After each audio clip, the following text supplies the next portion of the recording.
Now, people, it's time to bring our second educational speaker on the stage, and I would be the introducer for him as well. When the heart is full, you cannot stop yourself from expressing, can you? I have received 5 mails from this wonderful gentleman who is going to be on the screen next. And I should say, all those mails are this long, or definitely this long. This man is filled with his heart that he can never talk to you in short. I've talked to him thrice, and all these times I've been overwhelmed by his words. Now, in fact, Toastmaster Sridhar said, uh, even over a phone conversation, you can impress. If you want to know that in practical, you should have a call with the next educational speaker. You can literally see him dancing on the other side of the screen. That is how I've seen him. In fact, when people can laugh out loudly, you see the heart very transparently. Sir, I can always remember the laughter that you have whenever I talk to you, may it be on phone or may it be in the screen. Talking about the genuinity of the person, talking about the kindness that he possesses. Yesterday, I was in a conversation with this gentleman, and I did not understand something that he said. That was simply because of my ignorance in the language. So I said, Sir, have I understood you clearly? Is this what you said? You know what this man said? A man who is a native speaker, who is a champion speaker, who is the owner of a very proud profile, simply stated, Shyam, my English may not be the best. So I'll explain that once again to you. My man, I've never heard anybody giving such a fitting reply, such a humble reply, such a professional yet kind reply to a statement by somebody. And in fact, he is a champion by himself, but he organized a contest for the champions across the world last month, which not an individual can even desire. The Toastmasters International organizes such contests every time, but this individual took the pain to talk to district champions across the world. He organized 11 such champions. He brought in a huge crowd of 300 people, and he said, yes, let us combat here. So usually you have a combat of participants. He organized a combat of champions for the first time. Now, why did he do that? My dear friends, because he is the 3-time multi-district table topics champion from the United States of America. Let me tell you, he is the 3-time multi-district table topics champion of the United States of America. The only one man who desires that the Toastmasters International should have an international contest for table topics as well. He says, why do we always go for a prepared speech? Why don't we test the skills of people on the feet? He said that he brought all the table topics champions across the world, put them in one place and had a contest for them. And the best thing was, he said, I love to contest, but I am the organizer. Let me not contest. And just because he did so, we had an opportunity of winning too. The others had the opportunity of contesting relaxedly. Thank you so much. And how much do you think somebody can be so passionate about something? He's an ardent Toastmaster. We as Toastmasters attend all the regular meetings. We attend all the conferences, and we believe we are so passionate towards Toastmaster. And this man gave a big blow to every one of us by saying the centenary celebration of Toastmasters should come with an anthem. And my dear friends, in front of you is the man who has written the anthem for Toastmasters. The owner and the lyricist of Toastmasters anthem is in front of you today. And more than anything, if I can put it in common man's term, I believe most of you here remember the name Manoj Vasudevan. Manoj Vasudevan was the world champion of public speaking in the year 2017. And on the very day that he took the world championship, on the very day that he was on that big stage in Toastmasters International's very own place, there was a fierce contestant who was carrying Manoj Vasudevan. And that, my dear friends, is distinguished Toastmaster Godfrey McAllister, the World Championship of Public Speaking finalist for the year 2017. So we are all eyes and ears as you come up to the stage. You are the king of table topics, as we know. So anything from your word, from your mouth, would be feast to our ears. Over to you, sir. Thank you.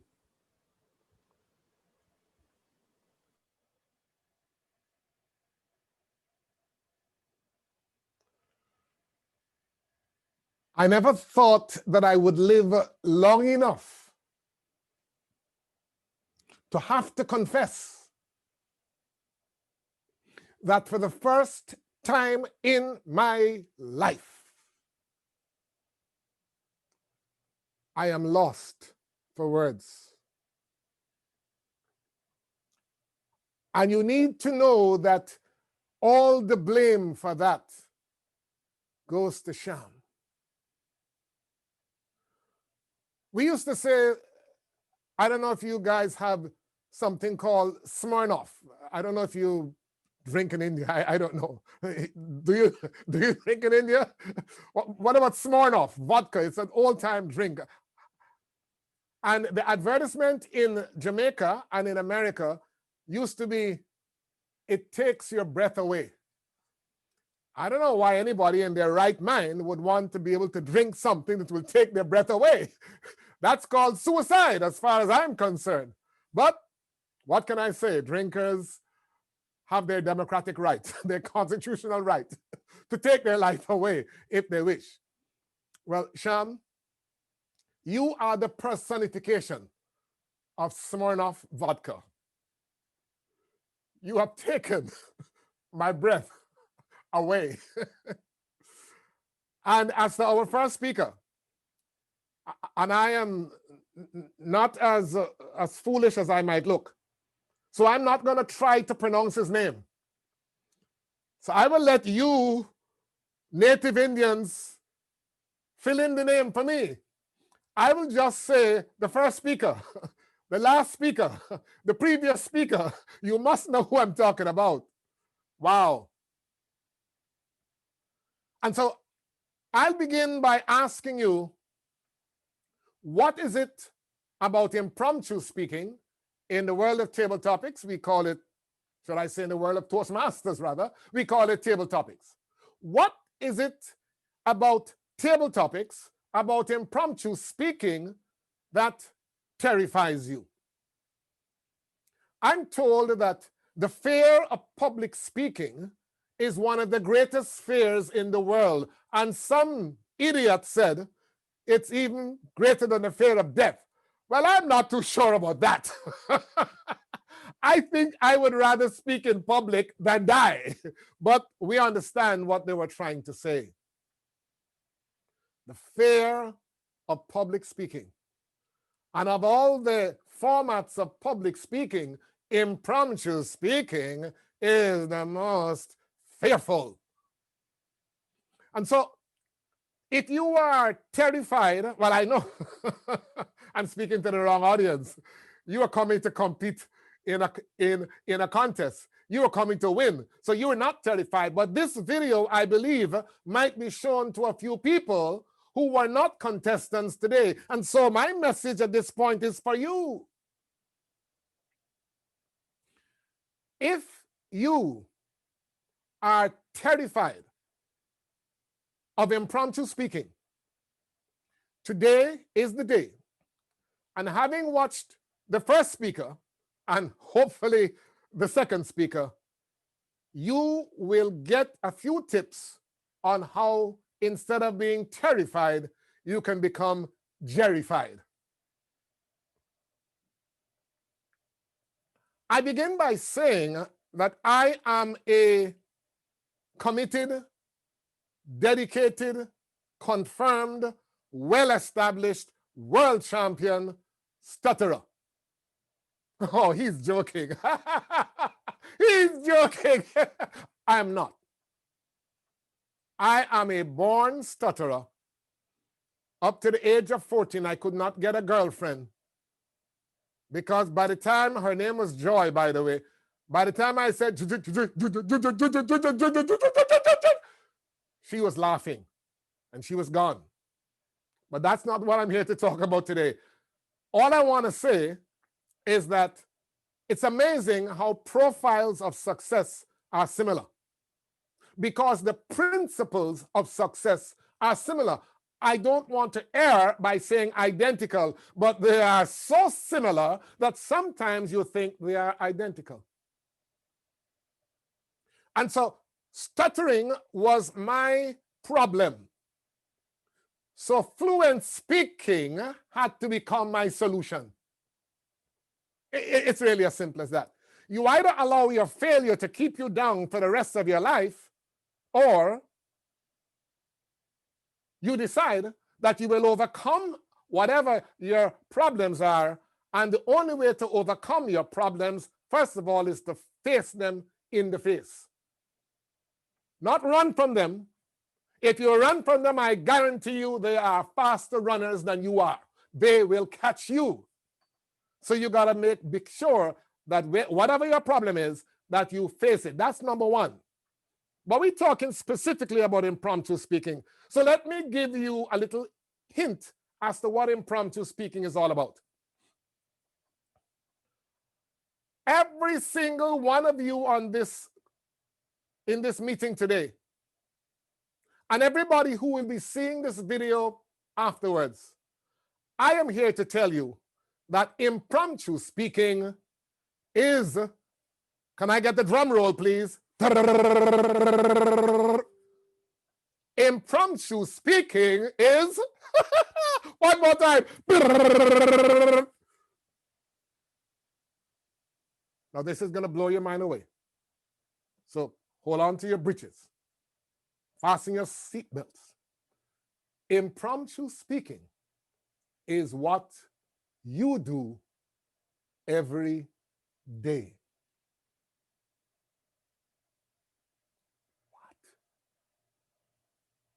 What?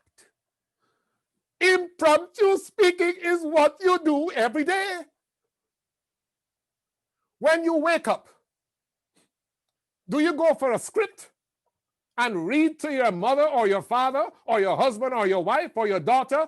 Well, dear John, sorry, let me start over again. Dear John, may I have my breakfast? No, you don't do that.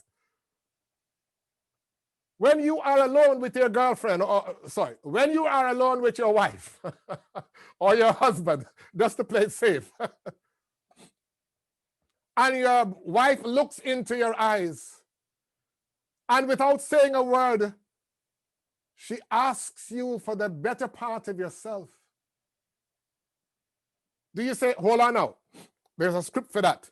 Let me go and get my script so I can read the answer to you. No, you don't do that.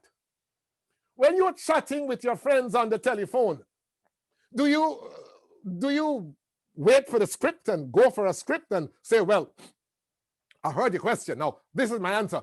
Sorry, I made a mistake. Let me start again. You don't do that.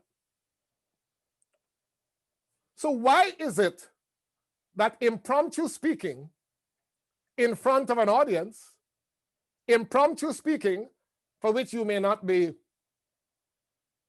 prepared, why is it that is so different from all the other formats of impromptu speaking that we do every day? And I put it to you that what you are really afraid of is not speaking. You're really afraid of making a fool of yourself. It's the fear of looking foolish. It's the fear of sounding foolish. It's the fear of being thought of by somebody else as being foolish. That's the fear. That's what you're afraid of. So here's a quick suggestion. And really, I'm not speaking for the whole day. I wish I were. So I'm going to really make it short. So here's my first suggestion, given this is a very short, truncated presentation. If you are afraid of making a fool of yourself, get in the habit of making a fool of yourself. Can you do this? Da da da da da da da da da da da. Oh, the guest speaker just now. Come on. What sort of guest speaker is that? And he has on a suit. Oh no! Oh, no. Guest speakers don't do that. Well, look, if you don't learn to laugh at yourself, everybody else except you will be laughing at yourself. So don't take yourself too seriously. Just thank God for who you are. Understand you have strengths, you have weaknesses. Some are tall, some are short, some are slim, some are fat, some are rich, some are poor, but all are made in the image of God, and there is nobody on the earth like you. So you need to hold your head high, throw your chest out, remembering that you are the only one in the entire world that God has made like you. There is nobody else like you, no duplicate. You are the only one of yourself, of your kind in the world. That's something to be proud about. Now, Sham, did you say I had 3 hours? No, it wasn't as much as that. So let me just control myself. I'm going to give you 4 F's. You know, everybody loves the F words. And sometimes we're afraid of calling the F words. So I made sure that none of my F words have 4 letters. The first is fearless. And that you'll realize we have covered as much as we can today. Some people say that fear is false evidence appearing real. But I wanted to give you the gist of it. What you're afraid of is making a fool of yourself. And so you've got to learn to conquer fear. And there will be other sessions and other opportunities. I'll be happy to assist if required to, that you can deal with the question of fear. But remember this, if you are not afraid of looking foolish, because it doesn't matter what you do, somebody will think you look foolish. If you're a black man, the white people will say, he looks foolish. If you're a white man, the black people will say, he looks foolish. If you're an Indian man, everybody will love you. Well, Sean will have to tell me if that's true or not. but the bottom line, the fat people think that something is wrong with the slim people. The slim people think something is wrong with the fat people. Look, it doesn't matter what you do. People are so egotistical, so individualistic, that I will always think that I am right and everybody else is wrong. That's natural. We've got to try to overcome that. But let's move on. So the world of impromptu speaking, to be successful in the world of impromptu speaking, I'm first of all required to be fearless. And we've given just about as many hints as we can in our short time. But this is where the rubber hits the road. Be factual.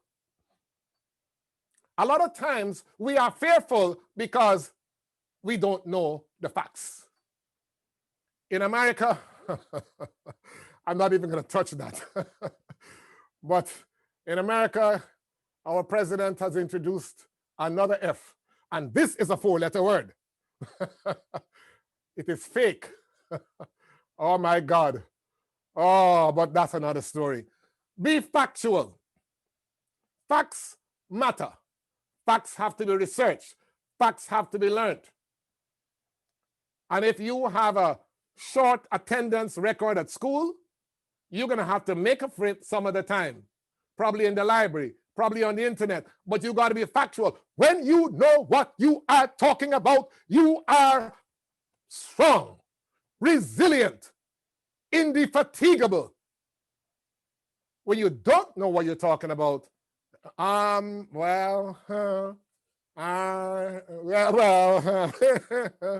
then, like Rudy Giuliani, if you're following American news, the mascara or the hair dye begins to run down your face because you're chatting crap, and you know you're chatting crap, and you hope that nobody else knows you're chatting crap, and guess what? Everybody else knows that you don't know what you're talking about, so you got to get your facts. I often say the difference between impromptu speaking and the prepared speech Two differences, well, perhaps only one. With the prepared speech, you prepare yourself as the speaker and you prepare the topic, or should I say you prepare the presentation of the topic. The impromptu speaking, get this please, the impromptu speaker is not only a speaker of an unprepared speech, but the impromptu speaker is a prepared speaker on an unprepared topic. So for you to be successful in impromptu speaking, you've got to be preparing for that moment every day of your life. Every time I go to an event, except this one, I don't mind if the guest speaker should fall sick. Assuming I'm not the guest speaker, right? Because I'm always ready to jump into the guest speaker's shoes. And I actually give the speech in my seat that I would have given if I were the guest speaker, while of course listening to him too, of course, you know what I mean? You got to do the balancing act. The point is that I'm always practicing what I would say. How would I answer that question? How would I do this? How would I do that? And then I do it. So by the time the situation comes, I've gone through 100,000, I don't know, millions of scenarios in my mind, and I can now draw on that awesome reserve of information, of practice speeches to find the appropriate one for the occasion. Get your facts and prepare yourself, even though you may not know what the topic is. And while I'm on that, I'll just give a little shout out for Toastmasters. Impromptu speaking in the real world is not nearly as bad. It's not nearly as difficult as impromptu speaking in a Toastmasters club. Because impromptu speaking in the real world, if I'm a pilot, an airplane pilot, nobody will ask me to get up and speak about how do you prepare a meal with 4 dishes. No, that's not my job. Don't ask me that. Nobody will do that, especially if you're paying me.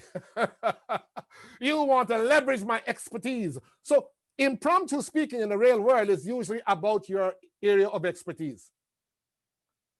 But the training you get in Toastmasters is a lot more difficult. The speaker gives you a topic that you never even heard about, and you got to think on your feet, and being fearless helps because that allows you to be calm.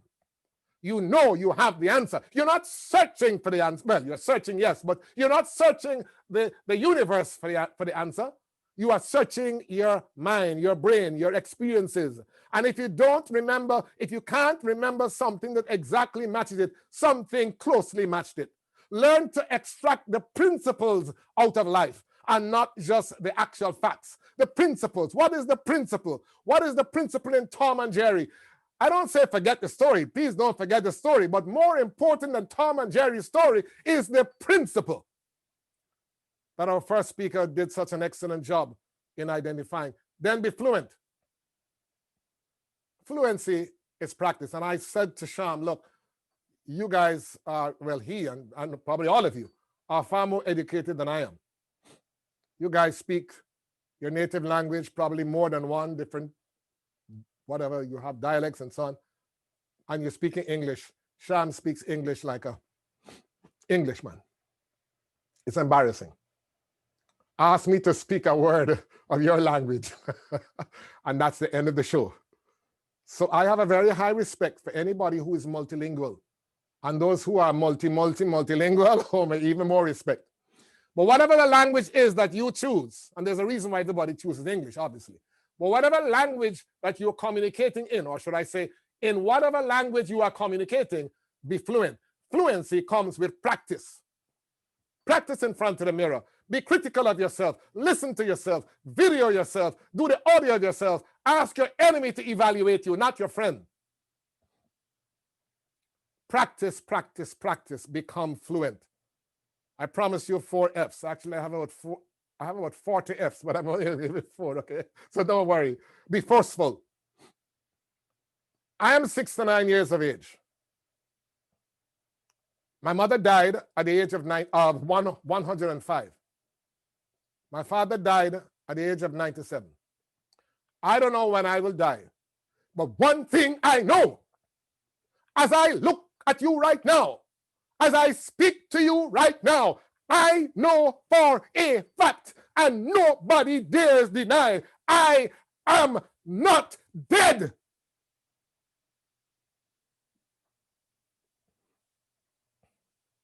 They say cowards die many times before their death.